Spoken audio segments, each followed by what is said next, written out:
جی hello دوستو، میں ہوں قمر چیمہ، اور دوستو جس طرح کہ آپ دیکھ رہے ہیں میرے ساتھ موجود ہیں بیرسٹر حامد بشانی صاحب۔ بیرسٹر سب سے پہلے تو آپ کے وقت کا بہت شکریہ سر۔ آپ کا شکریہ جناب، تھینک یو۔ بیرسٹر صاحب، دو امپورٹنٹ ڈسکشنز ہیں آج آپ سے کرنی ہے۔ ایک تو پاکستان کے فائنانس منسٹر نے یہ کہا ہے کہ آئی ایم ایف چاہتا ہے کہ پاکستان سری لنکا بن جائے، اور پھر بعد میں ہم پاکستان سے بات کریں، یعنی کہ ان ٹرمز اینڈ کنڈیشن پہ۔ اور کئی لوگوں کو یہ بھی کہنا ہے کہ یہ جو پاکستان کی ایلیٹ ہے یہ ساری کی ساری عیاشیاں کرتی ہے، اور یہ ریفارمز نہیں کرتے، یہ اپنے اوپر ٹیکس نہیں لگنے دیتے۔ جو ان کو گلوبل فائنینشیل انسٹیٹیوشنز کہتے ہیں ریفارمز کرو تو تب یہ کرتے نہیں ہیں۔ اپنے سیاسی فائدوں کے لیے یہ عوام پہ جو ہے وہ بوجھ نہیں ڈالتے، اور نہ خود ٹیکس دینا پسند کرتے ہیں، اور قرضے اور بھیک مانگتے رہتے ہیں۔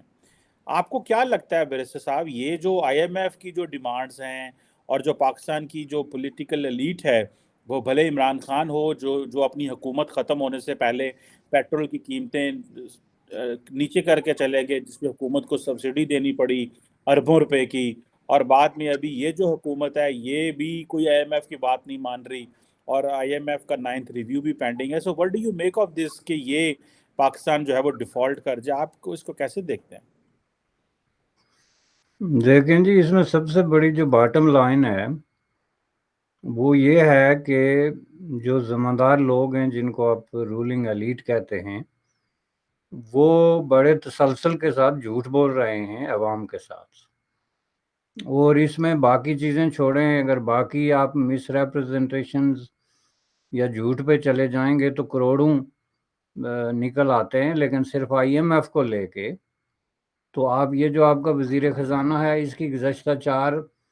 سے 6 ویک کی سٹیٹمنٹس دیکھیں اور ان کی کٹنگ اپنے سامنے رکھیں۔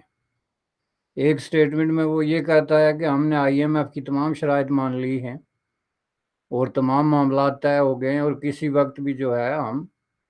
ایگزیکیوٹ کر دیں گے جو ہمارا ایگریمنٹ ہو رہا ہے، اس پہ اب کوئی آؤٹ اسٹینڈنگ ایشو ہی نہیں رہا ہے چونکہ ہم نے ساری شرائط مان لی۔ دوسری سٹیٹمنٹ میں وہ یہ کہتے ہیں کہ آئی ایم ایف جو شرائط ہم سے منوانا چاہتا ہے وہ تو ہم مان ہی نہیں سکتے چونکہ وہ ملک کی خود مختاری پہ حملہ ہے، جو کہ بالکل ایک ڈراسٹک اور اپوزٹ سٹیٹمنٹ ہے، جس کا دو مطلب ہیں۔ ایک تو یہ کہ آپ نے ابھی شرائط پوری مانی نہیں، اور دوسری یہ کہ آئی ایم ایف ایسی شرائط آپ پہ لگا رہا ہے جس سے آپ کی ساورنٹی اور آپ کی انڈیپینڈنس، سو کالڈ اگر بریکٹ میں لکھا یا بولا جائے تو زیادہ بہتر ہے، اس پہ ضرب پڑتی ہے۔ اب یہ تیسری سٹیٹمنٹ آپ نے دیکھی، تیسری بھی اسی طرح کی ایک ہے، اور یہ چوتھی آپ نے ابھی جو پڑھی، اس میں بھی انہوں نے دیکھیں کہ جی آئی ایم ایف چاہتا ہے کہ ہماری سری لنکا والی سچویشن ہو جائے تو پھر بات کرے گا، مطلب یہ ہے کہ ہم ڈیفالٹ ہو جائیں۔ اور اس ڈیفالٹ پہ یہی آدمی جو ہے اس نے ریپیٹڈلی انسسٹ کیا کہ ڈیفالٹ کا تو کوشچن ہی کوئی نہیں ہے، we know what we are doing. اور یہ ہے کہ ہمیں پتہ ہے کہ ہم نے اگلے سال 24-25 بلین ڈالر ادا کرنے ہیں جس کا ہم نے بندوبست کیا ہوا ہے، اس لیے یہ تو کوئی سوال ہی نہیں پیدا ہوتا کہ ہم جو ہے وہ ڈیفالٹ ہو سکیں۔ تو جب آپ یہ چیزیں دیکھیں، کسی بھی ملک کی اکانومی کے اندر کچھ سیکرٹس بھی ہوتے ہیں، کچھ تھوڑی بہت چیزیں ایسی بھی ہوتی ہیں جو آپ نے ڈیلیبریٹلی جو ہے انڈر پلے کرنی ہوتی ہیں، یا کچھ چیزوں کو ڈاؤن پلے کرنا ہوتا ہے، لیکن اس طرح جھوٹ بولنا جو سیلف کنٹراڈکٹوری قسم کے جھوٹ، جس کی وجہ سے آپ کی ساری کریڈیبلٹی اور آپ کی پالیسیوں کے تضادات جس کو کہتے ہیں وہ اتنے کھل کے سامنے آتے ہوں، تو اس کے بعد ان لوگوں سے یہ امید رکھنا کہ یہ آپ کے کسی سیریس مسئلے کو جو ہے وہ ڈیل کریں گے یا کر پائیں گے، میں سمجھتا ہوں کہ یہ ان لوگوں کا پرابلم ہے جو ان پہ بلیو کر رہے ہیں یا کرنا چاہتے ہیں، کیونکہ اس کے بعد تو سوال ہی نہیں پیدا ہوتا۔ اور جب آپ کی کریڈیبلٹی کا یہ اتنا بڑا ایشو بن جائے تو حق کے حکمرانی جو ہوتا ہے نا، یہ بنیادی طور پہ آپ ووٹ لیتے ہیں ڈیموکریسیز میں، مینڈیٹ لیتے ہیں عوام سے، لیکن اس میں سب سے بڑا جو حق حکمرانی کا آپ کے پاس جواز ہوتا ہے وہ اخلاقی ہوتا ہے، کہ ہم نے یہ سارے تقاضے پورے کر کے تو ہم یہاں بیٹھے ہوئے ہیں اور لوگ ہم پہ بلیو کر سکتے ہیں چونکہ ہماری کریڈیبلٹی جو ہے وہ اتنی ہے یا ہم اس قابل ہیں۔ تو یہ سارا جو ہے انہوں نے خود اس کی نفی آپ کے سامنے کر دی ہے. تو اس کی موجودگی میں نہیں سمجھتا کہ میں بالکل کلیئرلی یہ کہوں گا، اور بار بار میں اس کا اظہار کر چکا ہوں کہ آئی ایم ایف کے ساتھ پاکستان کے جو نیگوشیٹرز ہیں ان کے جو تصادات ہیں وہ ناقابل حل ہیں. اور یہ بات آپ کی 100% درست ہے کہ آئی ایم ایف وہ شرائط جو رکھ رہا ہے جو ڈائریکٹلی ان کے مفادات پہ جن کی وجہ سے ضرب پڑتی ہے. اور جب لفظ ان یوز کرتے ہیں آپ تو اس سے مراد جو ہے وہ رولنگ ایلیٹ ہے. اس میں کوئی ایک آدمی نہیں ہے کہ وزیر خزانہ یا مسلم لیگ نون یا پیپلز پارٹی یا فلاں، بلکہ یہ جو پوری رولنگ ایلیٹ جو کسی نہ کسی طریقے سے یا تو اقتدار میں ہے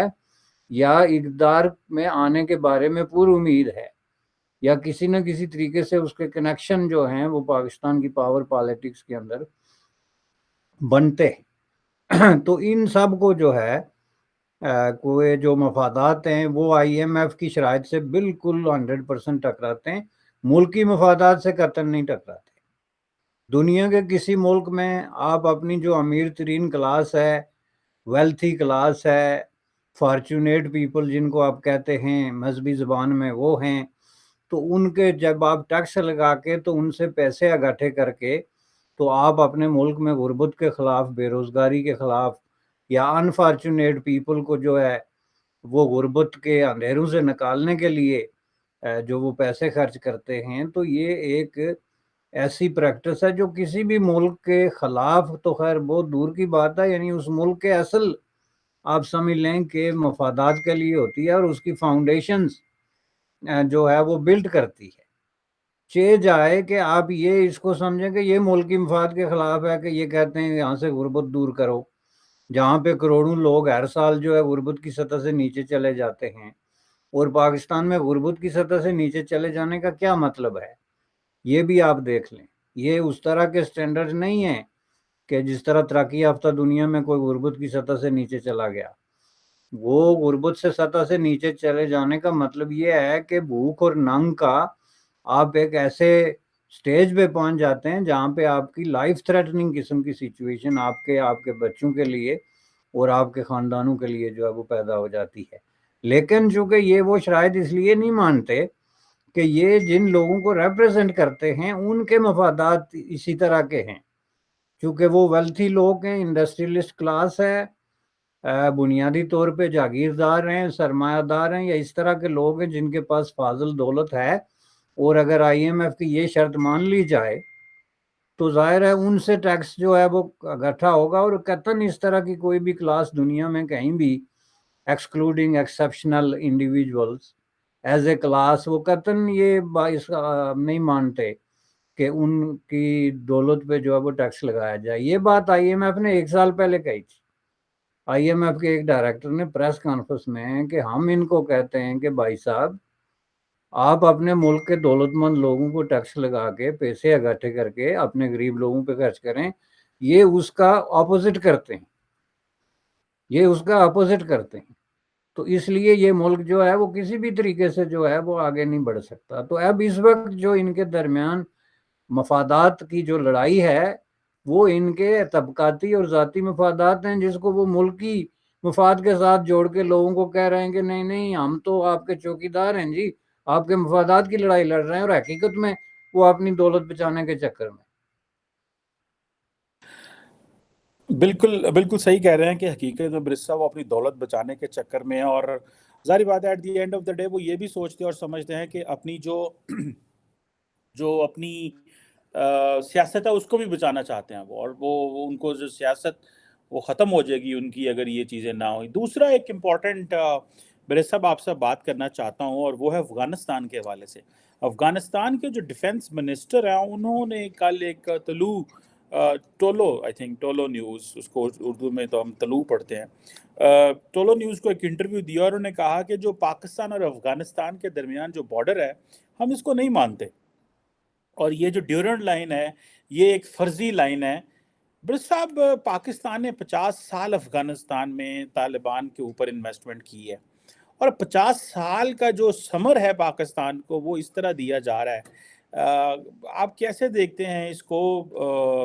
وہ کہتے ہیں جی کہ اگر پاکستان ہمیں ایک خود مختار آزاد ریاست مانے تو ہمارا پاکستان کے ساتھ کوئی مسئلہ نہیں ہے. اور یہ آپ کو میں بات بتاؤں، جو ہم جو اس کے اوپر باڑ بھی لگا رہے تھے، تو اس باڑ کے دوران لگانے کے دوران بھی مسئلے پیدا ہوئے اور ہم اس باڑ کو مکمل بھی نہیں کر سکے، اور ابھی وہ چیزیں وہیں کی وہیں رہ گئی. اربوں روپے کا پاکستان کو کی انویسٹمنٹ ہوئی ہے. آپ کیسے دیکھتے ہیں یہ ڈیفینس منسٹر کی سٹیٹمنٹ؟ یہ وہی ڈیفینس منسٹر ہیں جنہوں نے کہا تھا کہ ہم اپنی فوجیں بھارت بھیجیں گے ٹریننگ کے لیے. تو آپ کیسے دیکھتے ہیں یہ سٹیٹمنٹ کو کہ وہ کہہ رہے ہیں کہ یہ جو پاکستان افغانستان کے درمیان بارڈر ہے یہ فرضی لائن ہے، اس کو ہم کل کو تبدیل کریں گے اور پاکستان کے اندر کوئی ٹیریٹری ان کی ہے وہ پاکستان سے لیں گے، لیکن وہ کہتے ہیں ہم وقت کا انتظار کریں گے. دیکھیں جی، یہ صرف اس ڈیفینس منسٹر کی بات نہیں ہے. آپ پاکستان اور افغانستان کی جو ہسٹری دیکھیں تو 70 سال کے عرصے میں آپ نے کہا کہ 50 سال سے تو انہوں نے انویسٹمنٹ کی، لیکن یہ 70 سال کے عرصے پہ جو پھیلی ہوئی ہسٹری ہے، اس میں بنیادی طور پہ سب سے بڑا ایشو اور نمایاں ترین ایشو جو ہے وہ یہی رہا ہے، ڈیورینڈ لائن جس کو آپ کہہ رہے ہیں، جو افغانستان اور پاکستان کے درمیان پارٹیشن کی لائن ہے، اور جو بنیادی طور پہ انگریزوں کے زمانے میں، جو کہ بہت امپارٹنٹ اس میں کی بورڈ ہے، کہ کھینچی گئی تھی. تو انگریزوں نے اپنی آسانی کے لیے، ایڈمنسٹریٹو ریزنز کے لیے، نہ تو انہوں نے اس کی کوئی ہسٹوریکل بیک گراؤنڈ دیکھی، نہ اس کی کوئی کلچرل اور جو پولیٹیکل سچویشن تھی اس کو کنسیڈر کیا. انہوں نے اپنے ایڈمنسٹریٹو کنوینئنس کے لیے یہ لائن جو ہے وہ کھینچی، جو اس وقت کا افغانستان جو تھا، جو بھی حکمران تھے، فرام ڈے ون کسی نے تسلیم نہیں کی، اور انہوں نے ہمیشہ یہ سٹینڈ لیا کہ یہ لائن جو ہے یہ پختونوں کو تقسیم کرتی ہے، اور یہ افغانستان کی ٹیریٹوری کو اس وقت ظاہر ہے اس طرف ملا رہی تھی، اور اب وہ کہتے ہیں کہ پاکستان کے ساتھ، جس کی ریفلیکشن پاکستان بنتے وقت آپ نے دیکھی ہوگی کہ 1947 میں جب پاکستان بنا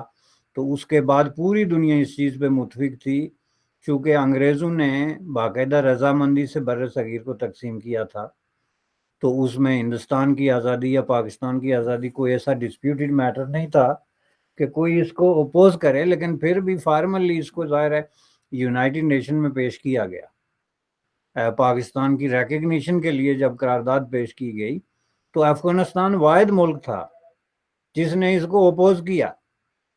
کہ نہیں جی پاکستان نہیں بننا چاہیے اور ہم اس کو تسلیم نہیں کرتے. اور اس وقت جو ان کے نمائندے نے سپیچ کی، اس نے یہی بات کی کہ پاکستان کے پاس جو ہے جن علاقوں پہ بن رہا ہے اس میں بہت سارے علاقے ہمارے ہیں، یہ جو پشتون سپیکنگ علاقے ہیں، تو اس لیے جو ہے ہم پاکستان کو تسلیم نہیں کرتے. That was the only country پورے گلوب میں. اس سے آپ اندازہ لگا سکتے ہیں کہ آپ کی سٹارٹ جو ہے وہ کہاں سے شروع ہوئی، اور اس سٹارٹ کے بعد اس کے اثرات جو ہیں وہ آپ 1980 تک یا ایٹ لیسٹ 1979 تک جو ہے آپ دیکھتے رہیں کہ وہاں پہ طرح طرح کی حکومتیں آئی ہیں، بادشاہ آتے ہوں یا ان کے اپوزٹ لوگ آتے ہوں وقتی طور پہ کسی انقلاب کی شکل میں، لیکن اس چیز پہ ان میں کنسنسس آف اوپینین رہی ہے، یہ جو ڈیورینڈ لائن ہے، کہ اس کو کسی صورت میں ہم تسلیم نہیں کرتے، اور یہ پاکستان کے پاس ہمارے بہت سارے علاقے ہیں جن پہ ہمارا دعویٰ ہے، اور اس کو ری نیگوشیٹ کرنے کی ضرورت ہے، نہ صرف لائن کو بلکہ علاقوں کی بھی جو پوزیشن ہے اور جو ان کی انٹائٹلمنٹ ہے اس پہ. اب 1979 میں جا کے جو افغانستان کے اندر جو سچویشن ہوئی اس کے اندر ظاہر ہے کہ ایک انٹرنیشنل ایک موو تھی جس میں Pakistan as a foot soldier داخل ہوا، لیکن پاکستان کے جو بہت سارے اس میں مفادات تھے ڈالرز لینے کے علاوہ، اس میں ایک بڑا مفاد یہ بھی تھا کہ جی یہاں ہم اپنی مرضی کی حکومت لے آتے ہیں، اگر اس پروسیس میں تو ہم یہ جو ہمارا بارڈر ڈسپیوٹ ہے اس کو فار ایور ختم کر دیں گے، جس کے نتیجے میں انہوں نے ظاہر ہے اتنی بڑی تباہی پاکستان میں پھیلا کر ایک انٹرنیشنل جو ہے وہ پلان کا حصہ بننے کے بعد افغانستان میں جو حکومت آئی وہ انفیکٹ ان کی اتنی مرضی کی تھی کہ اس وقت پاکستان کے پالیسی میکر اور اسٹریٹجک جو ماہرین تھے وہ کہتے تھے کہ جی اب افغانستان کو ہم اپنا صوبہ بنا سکتے ہیں. لیکن جب انہوں نے یہ اس لائن کی اور جو ڈسپیوٹیڈ ایریاز کی بات کی تو اس وقت مولانا عمر جیسا آدمی جس کو یہ سمجھتے تھے کہ یہ ہمارا کوئی صوبائی وزیر ٹائپ چیز ہے، اس نے بھی ان کو کہا کہ خبردار، اگر آپ نے ہم سے اس طرح کا کوئی مطالبہ تک کیا کہ ہم اس لائن کو تسلیم کر لیں یا جو افغان علاقے جو ہیں وہ پاکستان کے پاس ہیں ان پہ ہم کسی طرح کا سمجھوتا کر لیں، یہ تو آپ ٹیبل سے اٹھا دیں۔ یہ بات کی تھی مولانا عمر نے، جس کو یہ اپنا ہینڈ پکڈ قسم کا جو ہے ایک حکمران ڈکلیئر کرتے تھے۔ یہ نہیں کہ کوئی ایسے خفیہ کہتے تھے، بلکہ اوپنلی کہتے تھے کہ یہ کیسے جرت نہیں کر سکتے کہ ہماری بات کو۔ تو اس سے زیادہ فیوریبل حکومت افغانستان میں پاکستان کے لیے نہ بن سکتی ہے اور نہ آئندہ بنے گی۔ اس وقت جو طالبان رجیم وہاں پہ بیٹھا ہوا ہے وہ تو آلریڈی ان کے بے شمار ڈیفرنسز ہیں، جس طرح کہ ان کے ڈیفنس منسٹر کو آپ نے کوٹ کیا کہ وہ جب بانگ دل یہ کہتے ہیں کہ ہم انڈیا میں اپنی جو ملٹری ٹریننگ ہے فوجیوں کی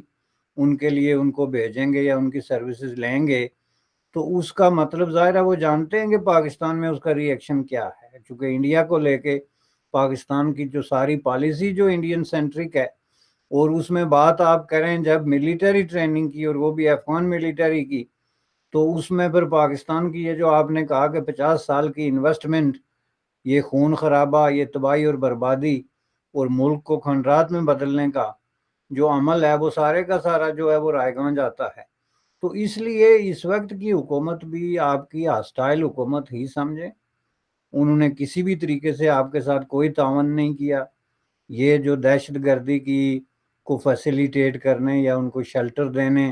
یا ان کی انفلٹریشن یا کراس بارڈر موومنٹ ہے اس پہ انہوں نے آپ سے تعاون نہیں کیا۔ یہ جو آپ فینسز لگا رہے تھے اس کی وجہ سے انہوں نے باقاعدہ آپ کے خلاف اعلان جنگ کیا اور آپ کے سپاہی جو ہے وہ مارے گئے۔ تو ان سب چیزوں کو سامنے رکھتے ہوئے اگر وہ یہ اس کو ڈکلیئر کرتے ہیں کہ جی ہماری جو ہے یہ ڈیفرنس آف اوپینین ہے اور ہم یہ مسئلہ پاکستان کے ساتھ اٹھائیں گے، تو اس میں کوئی نئی چیز ہے ہی نہیں۔ یہ انفیکٹ ایک ایسا مسئلہ ہے اور ان مسئلوں میں سے ایک ہے جو پاکستان کی خارجہ پالیسی کے فیلئر کا نہیں بلکہ ڈیزاسٹر اور کیٹاسٹروفک فیلئر جو ہے اس کو ریپرزینٹ کرتا ہے کہ پاکستان نے اپنے ہر پڑوسی ملک کے ساتھ ایک سچویشن جو ہے ان ریزالوڈ کریٹ کی ہوئی ہے، اور جس پہ جو ہے وہ جنگ کی کیفیت رہتی ہے، لڑائیاں چلتی رہتی ہیں، کراس بارڈر فائرنگ ہوتی رہتی ہے۔ جس طرح آپ کشمیر کا سلسلہ دیکھ لیں لائن آف کنٹرول کو لے کے کہ آپ نے ایک چیز جو آپ ریزالو کر سکتے ہیں، اور یہ ریزالو کرنے کے لیے ظاہر ہے کہ کوئی تیسرا آ کے تو آپ کی کن پٹی پہ اس کے لیے بندوق رکھنا ضروری نہیں، بلکہ آپ اپنی ضروریات کے مطابق دیکھیں کہ یہ ہمارے لیے حل کرنا کتنا ضروری ہے۔ اس طرح افغانستان کے ساتھ یہ ڈیورنٹ لائن ہے، ایران کے ساتھ آپ کا جو ڈسپیوٹڈ ہے، اب یہ پاکستان نے جان بوجھ کے تو یہ چیزیں جو ہیں گزشتہ 70 سال سے ڈیلے کی ہوئی ہیں، جو منسٹری آف ایکسٹرنل افیئرز کی انتہائی نااہلی اور انتہائی جو ہے ایک انفارچونیٹ قسم کی پالیسی ہے، جس کا نتیجہ یہ ہے کہ پاکستان کے عوام سفر کرتے ہیں۔ چونکہ ان چیزوں کی وجہ سے ظاہر ہے آپ کے ہاں ایک ٹینشن کریٹ ہوتی ہے، جس سے آپ کی جو ہے وہ کراس بارڈر تجارت نہیں ہو سکتی، امن قائم نہیں ہو سکتا، فری ٹریڈ اور انویسٹمنٹ کی بات نہیں ہو سکتی، جس کا مطلب ہے ترقی اور خوشحالی کے بارے میں آپ فکر مند نہیں ہو سکتے، بلکہ آپ ایک جعلی لائن کھینچ کے تو اس پہ بندوق لے کے کھڑے ہیں کہ ہم نے پیچھے ہٹنا نہیں ہے، صرف آپ نے پیچھے ہٹنا ہے چونکہ ہمارے پاس کوئی اسپیشل قسم کا پتہ نہیں اللہ تعالیٰ کی طرف سے کوئی حکم ہے کہ ہم نے اس لائن سے پیچھے ہٹنا نہیں، چونکہ یہ لائن کو مقدس ہے جو انگریز نے جو ہے وہ 18ویں صدی میں جو ہے وہ 19ویں صدی میں کھینچی تھی۔ تو اس حساب سے اگر آپ دیکھ لیں تو میں سمجھتا ہوں کہ یہ ایک بہت بڑا ایک چیلنج ہے پاکستان کی جو ہے وہ رولنگ ایلیٹ کے لیے کہ وہ اپنے مائنڈ سیٹ پہ ذرا غور کریں، غور فرمانا جس کو کہتے ہیں، اور اپنے گریباں میں جھانکیں، یا تو کیلکولیٹ کر کے دیکھیں نا کہ جی یہ جو پالیسی ہے 70 سال سے ہم نے اپنائی ہوئی ہے اس کا آؤٹ پٹ کیا ہے، with the exception of isolation اور with the exception of financial disaster, جس کے نتیجے میں آپ بینکرپسی اور اپنے آپ کو سری لنکا کے ساتھ کمپیئر کرنے پہ مجبور ہیں. خوشی سے نہیں کر رہے جو ابھی آپ نے کوٹ کیا, بلکہ آپ مجبور ہیں, چونکہ نو ویئر ایلس آپ اپنے آپ کو کمپیئر کر نہیں سکتے کسی اور ملک کے ساتھ. گزشتہ 10 سالوں میں دوسرے ملکوں نے بہت بڑا گیپ ڈال دیا آپ کے درمیان. ساؤتھ ایشیا میں بنگلہ دیش سے لے کے تو آپ افریقہ کے بہت سارے ملکوں, ایون ایتھوپیا کے آپ سٹیٹس اٹھا کے دیکھیں, جس کو آپ ایک ناکامی کی تصویر کے طور پہ پیش کرتے تھے دنیا میں, کہ وہ جی ایتھوپیا میں یہ ہو گیا, جی وہاں پہ یہ انڈیکیٹرز ہیں. آج ان کے انڈیکیٹرز آپ اٹھا کے دیکھ لیں. یہ پاکستان میں جو ہے سینیٹی ڈس اپیئرڈ ہو گئی ہے جی. رولنگ ایلیٹ میں کوئی سینیٹی نہیں ہے, اور جب تک سینیٹی پریویل نہیں کرے گی, آپ چیزوں کو جو ہے وہ اس نقطہ نظر سے نہیں دیکھیں گے جس پہ دنیا دیکھ رہی ہے. آپ اپنے پڑوسیوں کے ساتھ جو ہے وہ امن اور آشتی کے طور پہ جو ہے وہ زندہ رہنا نہیں سیکھیں گے. یہ جو آپ نے جعلی قسم کی اور بے بنیاد قسم کی جو ہے لائنیں کھینچی ہوئی ہیں, ان کے خاتمے کے خلاف آپ بات نہیں کریں گے, اس وقت تک کچھ نہیں ہوگا. اس وقت تک آپ کے حالات دن بہ دن بگڑتے چلے جائیں گے. پھر سری لنکا بھی آپ کو اپنے ساتھ کمپیئر کرنے کی اجازت نہیں دے گا, یہ میں آپ کو بتا دوں, چونکہ they are taking off again after default. ان کے انڈیکیٹرز دیکھیں پازیٹیو شو کر رہے ہیں. بالکل صحیح کہہ رہے ہیں برس صاحب کہ ان لوگوں کے انڈیکیٹرز, ممالک کے انڈیکیٹرز بہتر, اور ہم نے تو اپنا سارا کچھ ہی افغانستان پہ لگا دیا, اور ہم بھول گئے کہ ہم اپنے ملک کے اندر کس طرح کے کینسر پہ آ رہے ہیں. وہ بھلے جہاد ہو, کلیشن کوو ہو, ڈرگز ہو, معاشرے میں افراتفری ہو, دنیا افغانستان سے آگے 2 دفعہ چلی گئی ہے اور ہم وہیں کے وہیں کھڑے ہوئے ہیں. میں تو اگلے دن لاکھوں افغانی پاکستان میں ہیں, اور آج وہ پاکستان کو گالیاں بھی دیتے ہیں, اور مزے کی بات یہ ہے کہ انہوں نے ہمارا سارا سسٹم کمپرومائز کر دیا. ہمارے اداروں میں پیسے دے کے نیشنلٹیز انہوں نے پاکستان کی لے لی ہیں, پاکستان کا پاسپورٹ استعمال کرتے ہیں. مجھے اگلے دن کسی ایک پاکستان کے سابق امبیسڈر نے بتایا کہ تقریباً لاکھوں جو افغانی, 5 ملین جو افغانی یہاں پہ ہیں, ان میں سے بہت سارے تو سٹیزن ہو گئے ہیں. صرف 22,000 اکاؤنٹ کھولے ہیں انہوں نے برس صاحب پاکستان کے اندر, اور وہ جو بزنس کر رہے ہیں وہ اربوں روپے کا کر رہے ہیں, اربوں بلینز کا بزنس کر رہے ہیں, جو کراچی, لاہور, اسلام آباد, پشاور اور ان شہروں میں, کوئٹہ کے اندر آپ جائیں, اور بلکہ کوئٹہ یا پشاور میں 50% جو ہسپتالوں میں جو علاج کروانے آتے ہیں وہ افغانی آتے ہیں, اور پبلک ٹیکس پیئر منی پہ علاج کروا کے وہ چلے جاتے ہیں. اور ہم جو ہے وہ بس ایسے ہی بیٹھے ہوئے ہیں, پتہ نہیں ہمارے سوچنے والے کیا سوچ رہے ہیں, لکھنے والے کیا لکھ رہے ہیں, اور کس طرح کی ہماری جو ہے وہ پالیسیز ہیں. یہ تو وقت ہی بتاتا ہے کہ ہم کس ڈیزاسٹر اور کس کرائسس میں پھنسے ہوئے ہیں. اینی ہاؤ لیٹس سی کہ یہ جو ڈیفنس منسٹر صاحب یہ کہہ رہے ہیں, اور ریسنٹلی انہوں نے ایک اور بات بھی کی تھی کہ یہ جو ڈرون اڑا تھا جس نے ایون الظواہری کو مارا تھا وہ پاکستان سے اڑا تھا. تو دوبارہ ان سے سوال پوچھا جائے گیا تو انہوں نے کہا کہ میں اس دفعہ نہیں جواب دینا چاہتا, پچھلی دفعہ لڑائی ہو گئی تھی, ہمارے حالات کشیدہ ہو گئے. تو ابھی بھی وہ سمجھتے ہیں کہ جو امریکی ڈرون ہے وہ پاکستان سے اڑتے ہیں, اور یہ تو ہمارا تاثر ہے. اور ٹی ٹی پی آپ کو پتہ ہے وہاں پہ بیٹھ کے پاکستان پہ حملے برسب کر رہی ہے. لیٹس سی یہ مسئلہ کل افغانستان دوبارہ اٹھاتا ہے. انہوں نے تو ایران کے ساتھ بھی مسئلہ بنا دیا اپنا. Anyhow thank you very much barrister Hamid Bashani صاحب. It's always pleasure talking to you sir. Thank you جناب, آپ کا شکریہ.